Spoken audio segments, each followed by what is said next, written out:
শীতের মরশুমে পুজোর আগেই চাহিদা মিস ইন্ডিয়া বায়ো বল সুন্দরীর। এখনো বেশ কয়েকদিন বাকি সরস্বতী পুজোর, তার আগেই চাহিদা বেড়েছে চাষের কুলের। দেশি কুলের পাশাপাশি চাষের কুল ছেয়ে গিয়েছে বাজার। লাভের মুখ দেখছেন কুল চাষিরা। এই কুল জেলা তথা এ রাজ্যে ছাড়িয়ে পাড়ি দিচ্ছে ভিন রাজ্যে। নদিয়ার শান্তিপুরের চাষিরা এই চাষের লাভের মুখ দেখায় অনেক চাষিরাই কুল চাষ করছেন বর্তমানে। এখানে বেশ কয়েক রকমের কুল চাষ করছেন, যেমন মিস ইন্ডিয়া বায়ো, বল সুন্দরী, করমচা, তাইওয়ান সহ বিভিন্ন রকমের কুল চাষ করছেন চাষিরা। ভিন রাজ্য থেকে ক্রেতারা আসেন এই কুল কিনতে। চাষিরা বলেন, তাদের এই কুল ফুলিয়া, রানাঘাট, শান্তিপুর বাজার সহ ভিন রাজ্য থেকে ক্রেতারা আসেন এই কুল কিনতে। চাহিদা থাকায় খুশি কুল চাষিরা।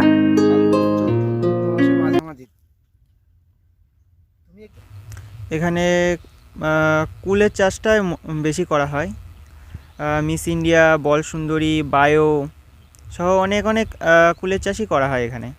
আপনারা এখানে আমাদের এখানে চাষ বলতে আমাদের এই শীতকালের এই সময়ে এই কুল চাষটা বেশি হয় আমাদের এই গ্রামে। ঠিক আছে, কি কি কুল চাষ করেন আপনারা? এখানে আমাদের এখানে মিস ইন্ডিয়া আছে, তারপরে বল সুন্দরী আছে, বায়ো কুল আছে, আর আছে তাইওয়ান আছে। ঠিক আছে, এই সব প্রজাতিগুলো। আর করমচা কুল বলে একটা আছে, সেগুলো হচ্ছে ছোট, খেতে খুব মিষ্টি। আপনাদের এই কুল কোথায় কোথায় যায়? আমাদের এই কুল এদিকে কলকাতা, শিলিগুড়ি, হ্যাঁ, তারপরে বিহারে পর্যন্ত যায়। আর এইদিকে জায়গাটার নাম মনে হয় জাগুলির এই সব সাইডেও যায় আমাদের এই কুল। সামনে তো সরস্বতী পুজো, হ্যাঁ। কেমন চাহিদা রয়েছে? সরস্বতী পুজোয় এমনি আমরা এখন যেই বাজার দর অনুযায়ী কুল বিক্রি করি, এবার পুজো আসলে নিশ্চয়ই একটা বাজার অন্যরকম হয়।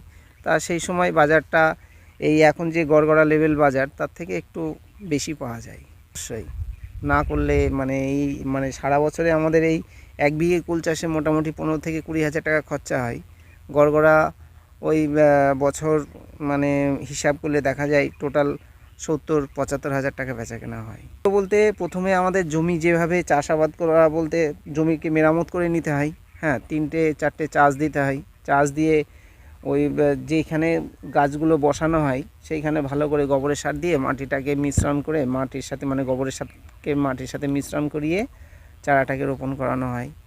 বাজারে দেশি কুল পাওয়া গেলেও এই কুলগুলো খেতে একটা সৌন্দর্য, মিষ্টি, তারপরে সুস্বাদু, সেই কারণে এই কুলটার একটা অন্যরকম চাহিদা আছে। দেখতে লোক বলতে মোটামুটি আমাদের গ্রাম অঞ্চলে অনেকেরই আছে।